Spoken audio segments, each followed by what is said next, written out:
What's the worst that could happen on an airplane? Maybe this. There's not enough oxygen to survive up here. A freezing wind of hurricane force is roaring through the cabin. The flight crew call Mayday, but nobody hears. And the airplane is headed for a mountain. It sounds like a nightmare. For everyone aboard Aloha Airlines Flight 243, this is no nightmare. It's reality. Aloha 243, still up. When crash detectives discover what happened, their verdict shakes the airline business. This accident changed aviation history.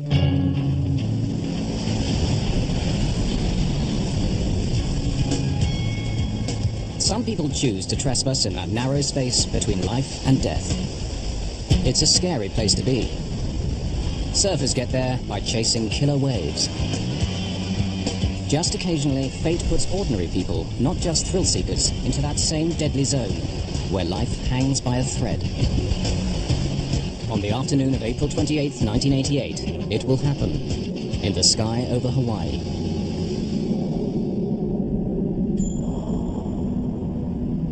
At 1 p.m., Aloha Airlines Flight 243 is preparing to depart.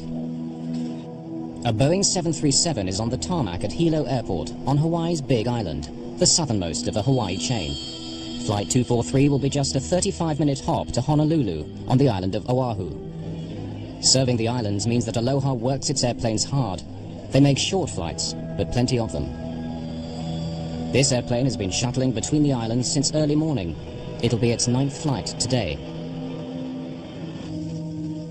For the flight crew, it's a routine they've followed for many years. Aloha 243. Roger. Good space. Captain Bob Schornsteimer has been flying for 11 years with Aloha Airlines. Roger.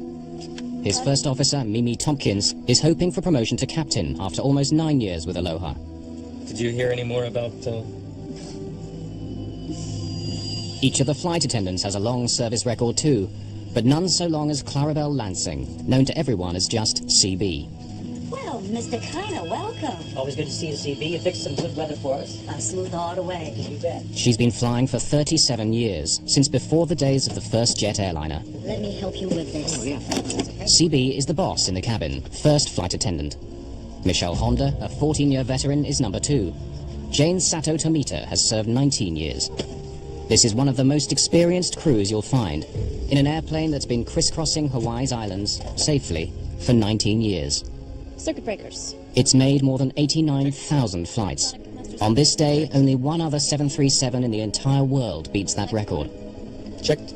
Passengers have no reason to doubt they're in safe hands. Until one passenger, Gail Yamamoto, sees something that makes her pause. But what is it she's concerned about? And how worried should she be? Do I say something? Patricia Aubrey lives in Hilo, but has an appointment today in Honolulu. At first, she opts for the very front of the airplane, in row 1. But somehow she feels uneasy and decides to move further back. She chooses a free seat in row 17.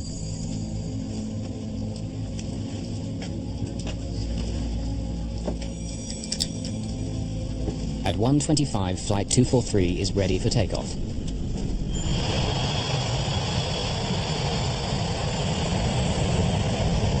This airplane often rattles and shakes on takeoff and landing, but it's something the crew and regular passengers have grown used to. What's there to worry about? Inland departure. This is Aloha 243, climbing through 3000. Roger, climbing to flight... Though he's the captain, Bob Schornsteimer has chosen to take charge of radio links with air traffic control. It's Mimi Tompkins who'll fly the plane to Honolulu. Most of the flight time is taken up in climbing to their cruising altitude. It'll take 20 minutes to climb to 7,300 meters.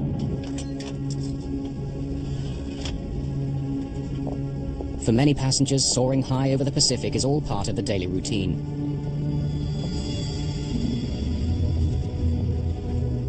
People like salesman Howard Kitaoka in row 5. He makes this trip often. When you've seen the view 100 times, 35 minutes is precious time to catch up on paperwork.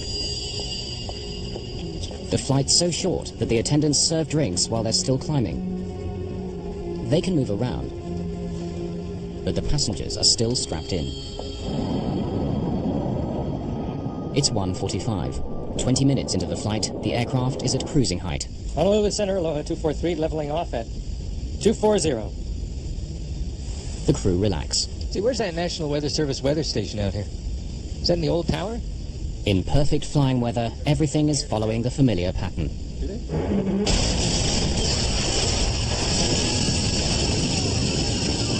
We have to get down! We've lost pressure. I saw a brilliant flash of light and boom. Everything was being sucked out of the plane. Here's what's happened. An explosive decompression has torn away 35 square meters of fuselage. We were in a tremendous blast of wind. The wind blast was unbelievable. A mass of things just went whoosh out the plane. You know, hair was up here. Everybody was in their seat except the stewardesses. I saw the stewardess get smashed down in the aisle. I could see her hair blowing and I could see blood, but that's all I could see of her. Jane Sato Tomita has been struck by debris at row 2. Michelle Honda has been thrown to the floor at row 15. There's no sign at all of CB Lansing. I will take control I column. can't hear you! Only seconds have passed since the explosion. The wind noise makes it impossible for the flight crew to communicate. Move back I there. can't hear you! We've lost pressure. Now, for the first time, they gain a sense of what's happened. Visible over a mound of tangled debris, there's blue sky where the airplane roof used to be. The first 5 rows are now completely exposed to the sky on both sides of the plane. The initial threat of being sucked out is past since the airplane's now completely depressurized. But passengers are still in danger. My seatmate was flopping out outside the aircraft because at that point it was just the floor and no walls or seating. And so I grabbed him. The cold and oxygen deprivation are both potentially deadly. Just imagine the scene up there. The top of the airplane broken off. The passengers don't have any ability to get supplemental oxygen because the critical tubing that feeds that oxygen is now gone. And at 24,000 feet, with very little to breathe up there, the passengers become incapacitated. That's called hypoxia. If you stay up at that altitude for any prolonged period of time, you become more and more physically disabled. With the top of the airplane gone, you now have 300-mile-an-hour winds blowing into that cabin. That's 3 times hurricane force winds. Those people were dressed for Hawaii in the springtime, not minus 50-degree temperatures. Any period of time at 24,000 feet, and those people will die. High above the Pacific Ocean, an extraordinary drama is unfolding. An explosion at 7,300 meters aboard a Boeing 737 bound for the Hawaiian island of Oahu tears 35 square meters of fuselage from the airplane, exposing passengers to the sky. The cabin is depressurized with no emergency oxygen supply. Unless they rapidly reach a lower altitude where they can breathe again, the passengers will die. Captain Bob Schornsteiner takes over command of the aircraft from First Officer Mimi Tompkins. He begins an emergency descent, dropping 1,200 meters per minute, its speed now increasing to more than 500 kilometers an hour. As the aircraft hurtles down, passengers face a new terror. Wreckage blocks their view of the cockpit, and when the airplane split apart, the nose dropped down by around 1 meter. The plane is held together by just the narrow floor beams. The floor was buckling up, and you could tell the plane was bending in the middle. Michelle Honda can't go forward far enough to see whether the pilots are alive or dead. She tries to make contact via the intercom. Can anyone hear me? The wires are severed. As she struggles forward to try to reach the cockpit, she gets asked the one question she can't answer. Do we have a pilot? I don't know. Do we have a pilot? I do not know. Can you fly a plane?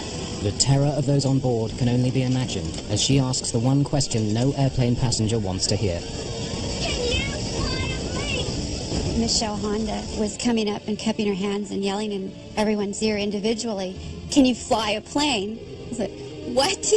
You know, get out of here. Is the pilot gone too? You know, because you couldn't tell if there was anybody up there. Do you know how to fly a plane? No. First Officer Mimi Tompkins tries to alert air traffic control at Honolulu. Recordings from the cockpit voice recorder, the black box, analysed later by accident investigators, provide a dramatic record of exactly what took place.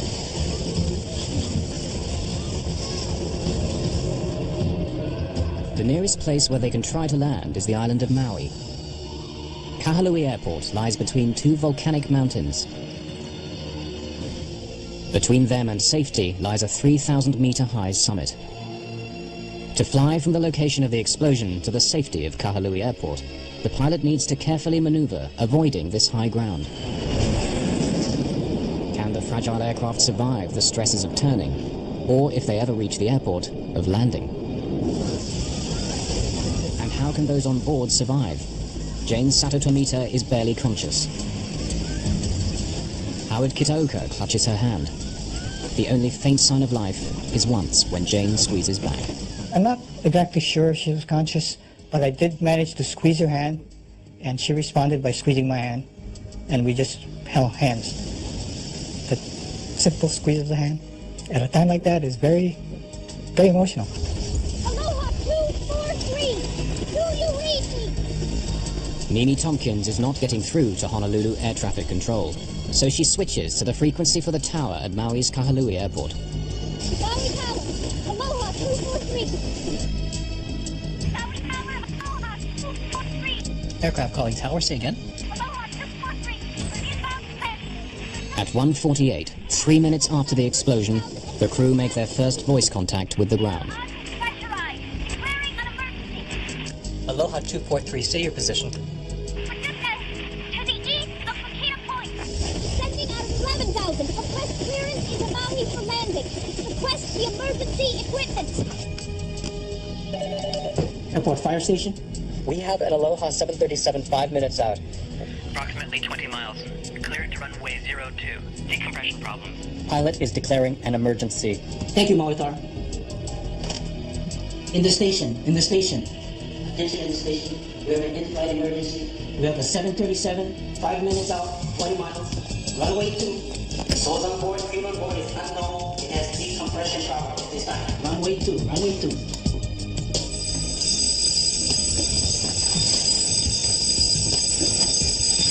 Aloha 243.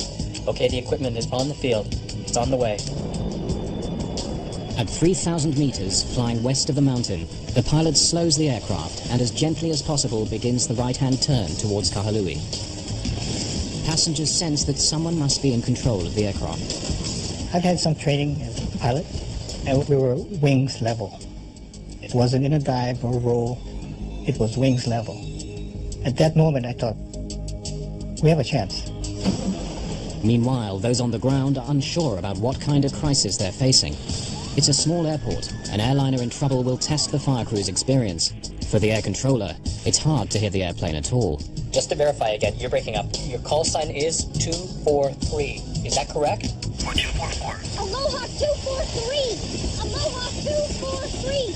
Aloha 243. Plan straight ahead for runway 02. I'll keep you advised of any wind change.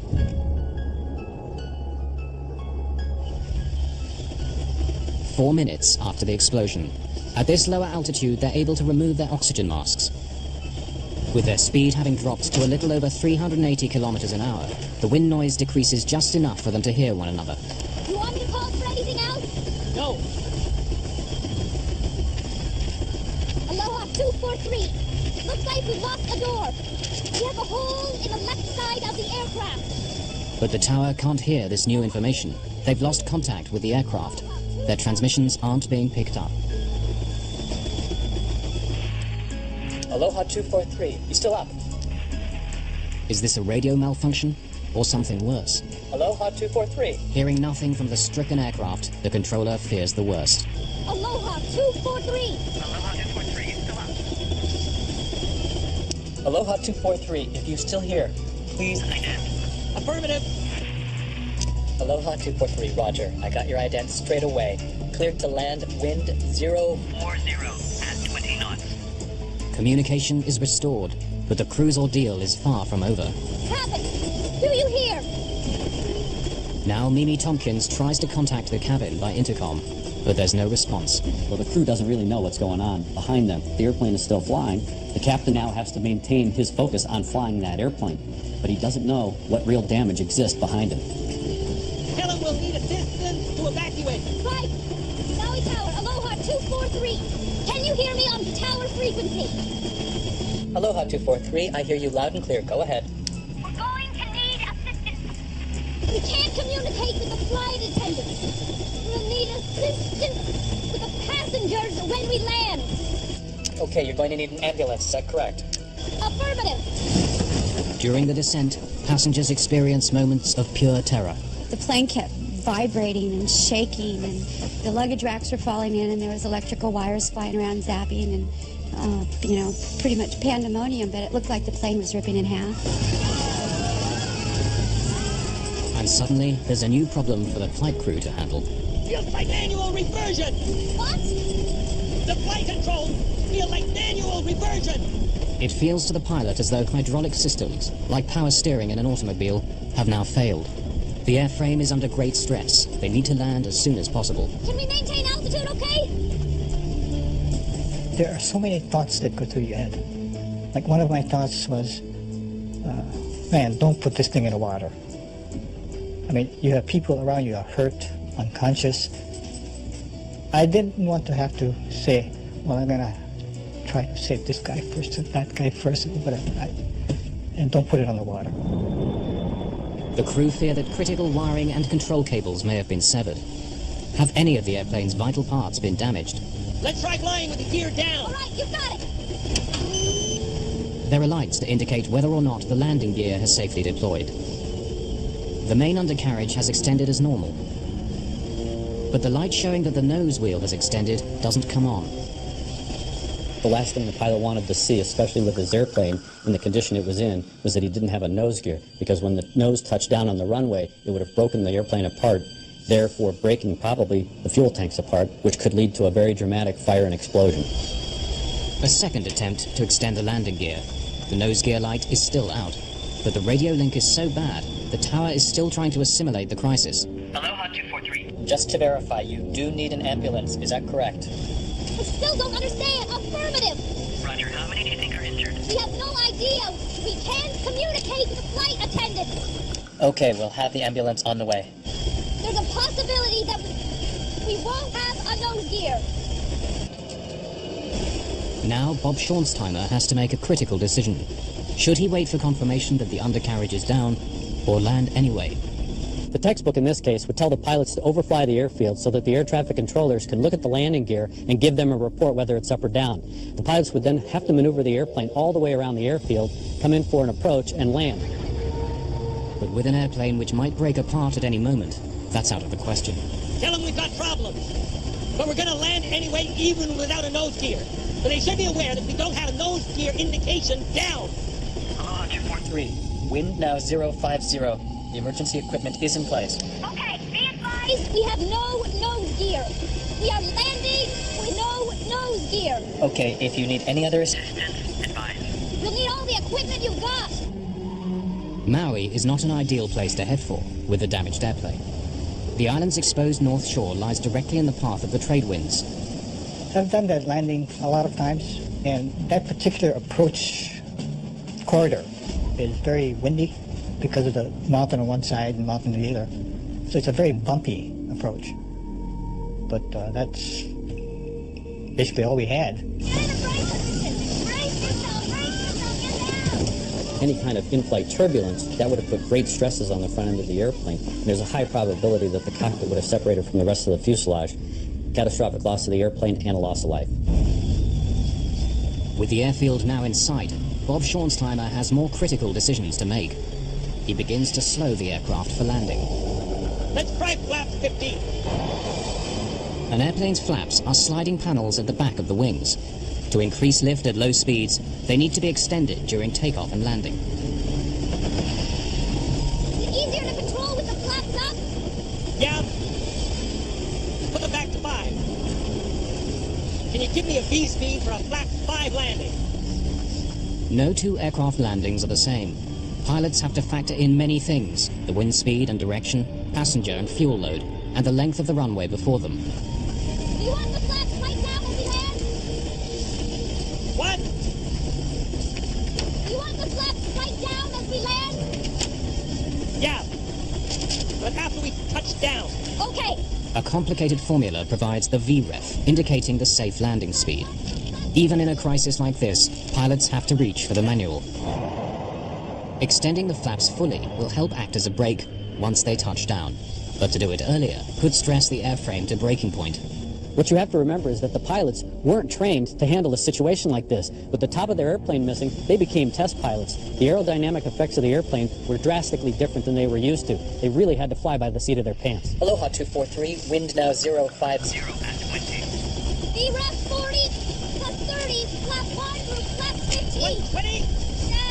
Using her flight manual, the first officer makes the complicated calculation that will give their correct landing speed.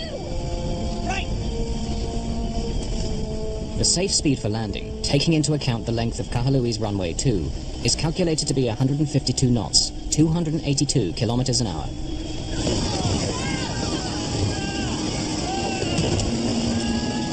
As the airplane slows, it becomes much harder to control.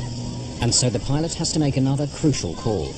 Speeding up to keep control means he'll hit the runway faster than he should. He gambles that the higher speed landing is still the best option. Our approach speed, I felt, was hot. I mean, we were coming in hot. I don't know, don't ask me how many miles an hour it was, because I don't know. But from other landings, we were coming in fairly hot. Crash rescue teams prepare themselves for a worst-case scenario. At high speed and without the nose gear, a crash landing followed by a catastrophic fuel fire now seems inevitable. Under these conditions, the lack of a nose gear could have been a death sentence for everybody aboard this aircraft. A Boeing 737 with 95 people on board has suffered an explosive decompression near the Hawaiian island of Maui. It's still airborne, but only just, with 35 square meters of fuselage missing from the Aloha plane. As they prepare for an emergency landing, warning lights indicate that the forward landing gear has not deployed. If so, the airplane will most likely crash and burn. In the 12 horrifying minutes since the explosion, some passengers are convinced they're not going to make it alive. I thought it was going to go in the water, and I was eaten by sharks. And then we saw the mountain, and I didn't think we were going to make it over it. I just knew we were going to crash into that mountain. And then when we could tell, we could see the airport, and then, then I burned to death because the plane blew up when we hit the runway. Suddenly, the news the pilots have been praying for. The gear is down. Inform Kaului Command, the gear is down. Okay, thanks. Aloha 243, just for your information, the gear appears down. The gear appears down. Want me to go to flap 40? Help you? No, on the ground. The crew have had to make life or death decisions. In the next few seconds, they'll find out whether they're the right ones. Michelle Honda cradles her injured colleague as the critical moment approaches. Passengers comfort one another in what may be their last moments alive. The woman that was sitting next to me and her husband, he was on the other side in the next row up, and she was next to me, and they were reaching their hands out, and they were trying to touch fingers to say goodbye. That was a really touching moment for me. It was when I really knew I was going to die, because they were saying goodbye to each other. What gave me the most comfort was knowing that my wife and my kids knew what I felt. That was great comfort. I didn't need to tell them anything further, that I love you, or, I worry about you, because I felt that I had already said that.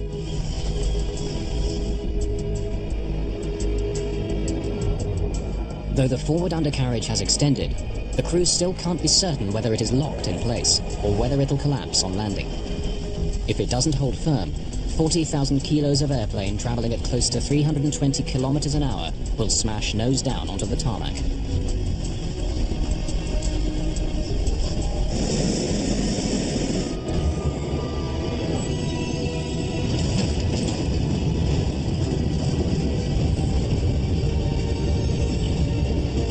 Left reverse. Okay.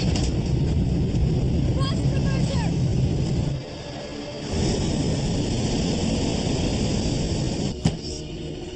Aloha 243, check. Shut it down where you are. Okay. Everything's fine. The gear did it. The fire trucks are on the way.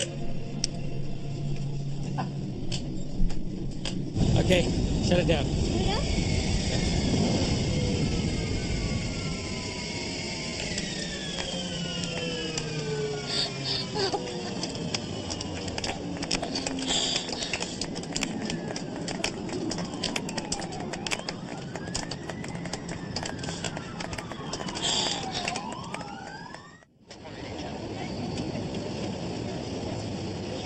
In this extraordinary video, captured moments after landing, the amount of damage the airplane suffered is difficult to comprehend. An emergency evacuation of passengers who escaped injury has just been completed. Some injured passengers have still to be helped from the plane. How it flew for those 13 terrifying minutes seems astonishing. Captain Bob Schornsteimer is thanked by passengers who just minutes before had expected to die. The tension is released. Oh, I said, yes, baby. That's all I said. Pilot did a tremendous job. Patricia Aubrey hugs her heroine, Michelle Honda. I was crying, and of course everybody was traumatized, looking at the plane and looking at the people bleeding, and just, I kept touching myself, going, I'm here. I can't believe I'm still alive. Her last-minute impulse to switch seats saves her from injury, maybe from death. Something was telling me not to sit there, because I didn't have a good reason to move, you know. My guardian angel was tapping me on the shoulder and telling me to move. A final desperate headcount by Michelle Honda confirms the crew's worst fears. C.B. Lansing, the veteran of 37 years flying for this airline, is missing.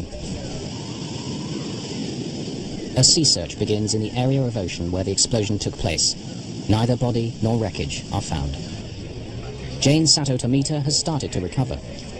7 passengers are seriously hurt, the worst injury a skull fracture. But how have the rest survived? At the moment of decompression, it's just their seatbelts which made the difference between life and death. It went poof, loud noise, and it just, the whole thing come apart. And I personally thought we were all gone. And we were, passenger all had our seatbelts fastened. Well, most of us evidently, or would have lost a lot more. But there's something else. At the most critical moment, Maui's notorious high winds died away.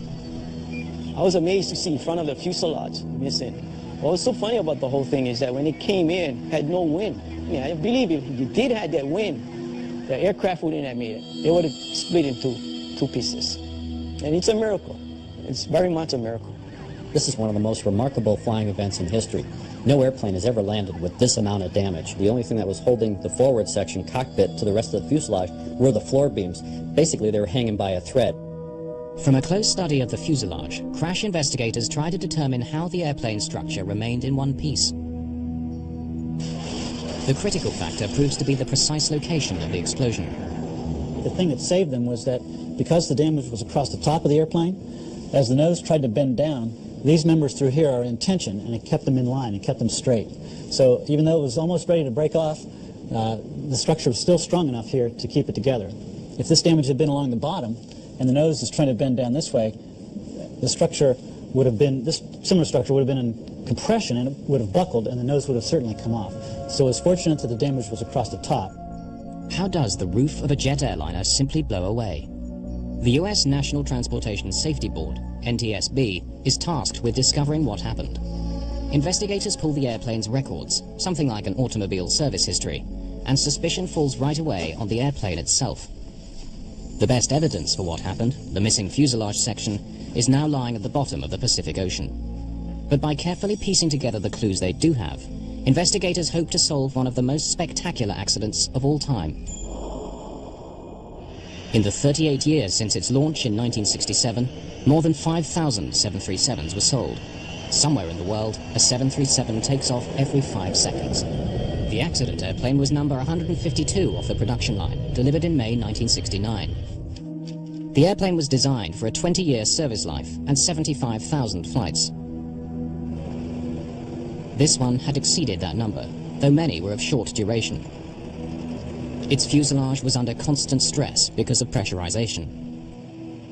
The fuselage of the airplane is actually breathing. It expands and contracts depending on altitude. When it's on the ground, it's in a contracted status. When it's at altitude, 24,000 feet, the fuselage expands. So the airplane is constantly cycling. That's pressurization. That will weaken the structure over a long period of time. And given the history of this airplane being a very high cycle airplane, that probably had something to do with weakening the structure of the fuselage. With thousands of 737s taking to the skies each day, investigators need to be certain what made this one burst apart.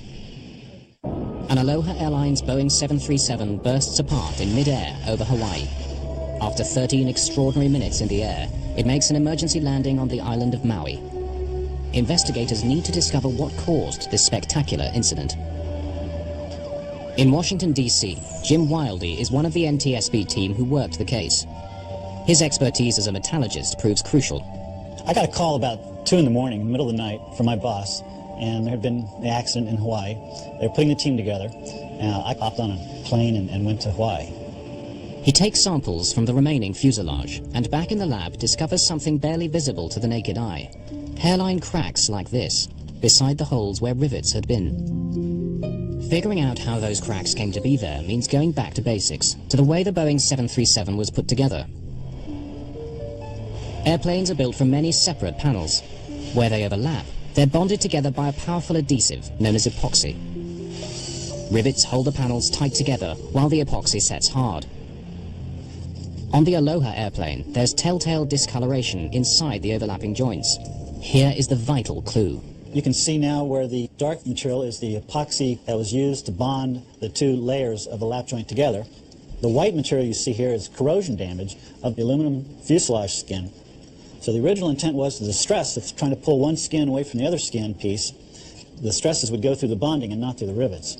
Of course, as this thing becomes disbonded, now the rivets themselves are loaded, and especially this top row of rivets, and this is the row of rivets we think that had the fatigue cracking in it that led to the eventual opening of the roof structure on the Aloha 737 airplane. The files reveal that Boeing warned airlines, including Aloha, of problems with some early 737s. If the epoxy isn't applied at exactly the right temperature, if the panels have moisture or dirt on them, the bonding can fail. In warnings and service bulletins, some issued over 15 years earlier, Boeing spells out the danger. The Hawaii climate with humid and salt-laden air helps corrosion to occur. But instead of grounding airplanes for a nose-to-tail examination, Aloha has inspectors make occasional checks, often at night, when those on duty are least alert, working under artificial light. Those tiny cracks escape detection. These cracks go unrepaired, and now you have an airplane that is a ticking time bomb. There are other problems. Boeing's service bulletins and what are called airworthiness directives issued by the Federal Aviation Administration are often difficult to understand.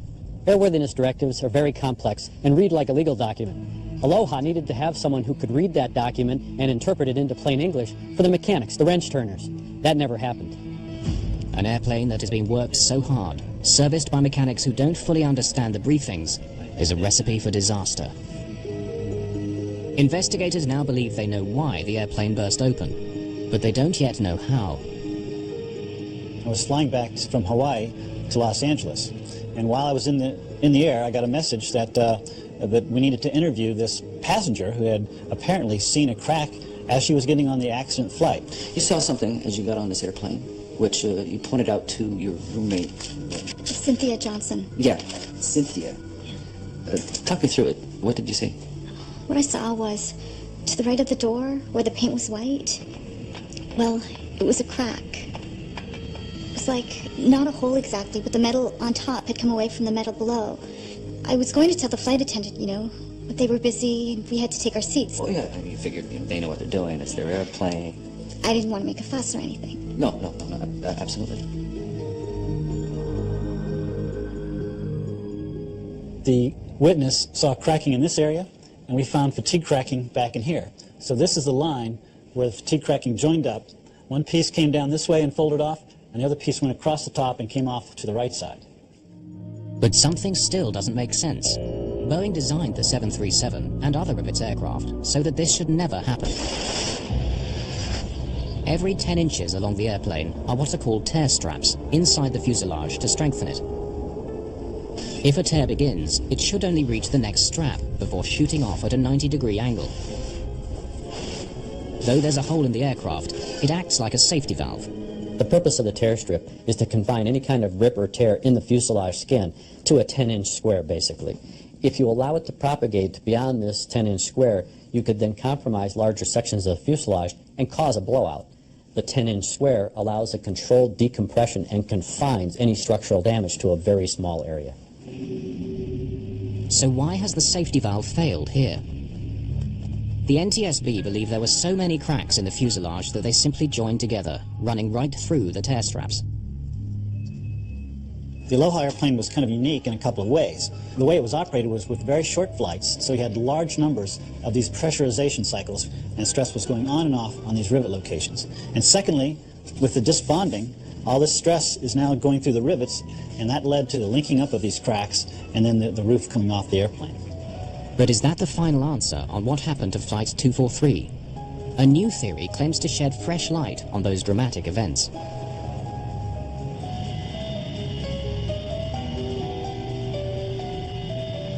Matt Austin is an engineer who lives in Honolulu. The story of Flight 243 both appalls and fascinates him. I flew very regularly on Aloha Airlines, and I'd been on that plane about a week before it actually lost the roof. You could tell that something was loose in the airplane. It's just like when you're in an old car and you hit a bump, you can hear the rattles in it that you won't hear in a new aircraft. In this case, when the aircraft landed, there would be noises and rattles you wouldn't hear on a newer aircraft. He begins his own investigation, scrutinizing the 4,000 pages of evidence and photographs gathered during the official inquiry. I am an expert in explosion dynamics and how pressure vessels explode, what causes them to explode, which way the cracks run as they're coming apart. In the case of the Aloha accident, the main focus from the aeronautical industry was they were looking at it as an airplane structural failure, whereas I analyzed it from the point of view of a pressure vessel failure. As he reviews the evidence, one question keeps recurring. Why is CB Lansing sucked out of the aircraft and not her colleague Jane Sato Tomita? Jane was further forward than CB at the crucial moment. Jane was at row 2. CB was at row 5. The NTSB believes the roof separation began near row 3. Passenger testimony gathered shortly after the incident suggests that CB Lansing was sucked upwards and to the left, but not forward. I was on the aisle, on the right. So I look up from my magazine, I see a pair of legs go up and out on the left, just back of first class. From where I was, if the nose was 12, this is at 11, yeah? Forensic evidence suggests another possible scenario. Michael Sweet, an ex-cop, is now a specialist in blood spatter analysis. By studying bloodstains at crime scenes, he can help put a killer behind bars or free the innocent. He examines official photographs of the 737 fuselage. This is a large photograph of the left side of the airplane. The front would be in this location. There's what we suspect to be a bloodstain pattern on the right beside the window, right here. Could this bloodstain be where CB Lansing's head impacted with the outside of the fuselage? The analyst believes so. Well, the fact that there are bloodstains on the side of this airplane suggests to me that the blood source in this case was momentarily trapped when it came into contact with the side of the airplane. If the flight attendant in this case was ejected outside of a gaping hole, I would expect her to disappear almost immediately and not leave any bloodstains on the side of the airplane. This analysis suggests only that she was trapped, but without explaining how or why. Matt Austin believes he has the answer. On April the 28th, 1988, a Boeing 737 owned by Aloha Airlines in Hawaii suffers an explosive decompression in midair. Amazingly, it lands safely with the loss of one crew member. Investigators blame metal fatigue due to poor maintenance. But a new and controversial theory has emerged, challenging at least part of the chain of events. What if a safety hole has opened up as it was designed to do, but directly above the flight attendant? Matt Austin believes CB Lansing is sucked into the safety hole, momentarily blocking it. All of the air that's trying to escape has no place to go, so it built up a huge pressure spike, and that's what blew the roof off the top of the airplane. What he's describing is known as a fluid hammer. In scientific terms, air is fluid, as is water. Here's a simple demonstration in a bathtub. The water is in fact escaping through the drain. As we move the drain plug back down toward the hole, it will immediately slam shut and create a force, which is a simple example of a fluid hammer. He believes this phenomenon, on a giant scale, caused the accident. It's very tragic, but if we don't look at the forensic evidence that's left, then we won't understand exactly what caused the explosive decompression and possibly prevent a future occurrence. The NTSB say that the fluid hammer theory is valid scientifically, but for them the evidence still points to something simpler, a virtually simultaneous failure in the airplane's many weak spots. The safety board's investigations are never really closed. We always would take into account any new information that comes out. I believe in the case of the Aloha accident, we have not changed our probable cause, and we still are sticking with the probable cause as we determined back in 1988. Since the crucial physical evidence was never found, what happened on board at the precise moment of explosion will probably never be known. Aloha Airlines management took most of the blame for their poor maintenance regime. The NTSB demanded that the Federal Aviation Administration do a much better job enforcing maintenance standards. Boeing had already improved their manufacturing process to prevent the adhesive becoming so easily contaminated. What happened on Flight 243 made flying safer. Soon after, Congress passed the Aviation Safety Research Act.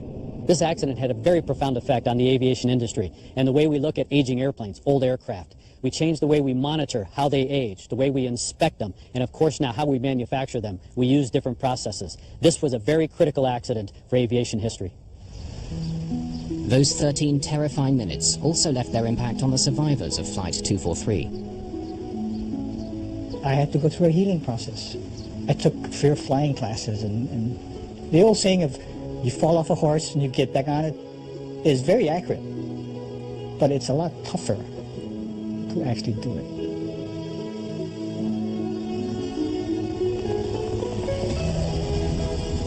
Patricia Aubrey had to find a way of dealing with the memories also.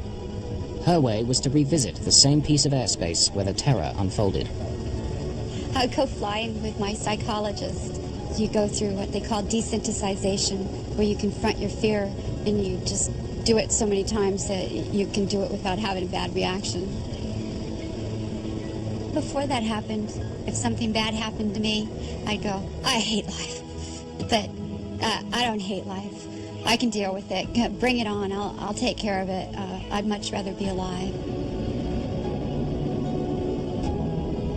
There's one further legacy of that fateful day. The ocean never did surrender the body of C.B. Lansing. Instead, a memorial garden honoring the veteran flight attendant was planted at Honolulu Airport, beneath the big Hawaiian sky, where she spent the better part of her life, and where it was so suddenly ended.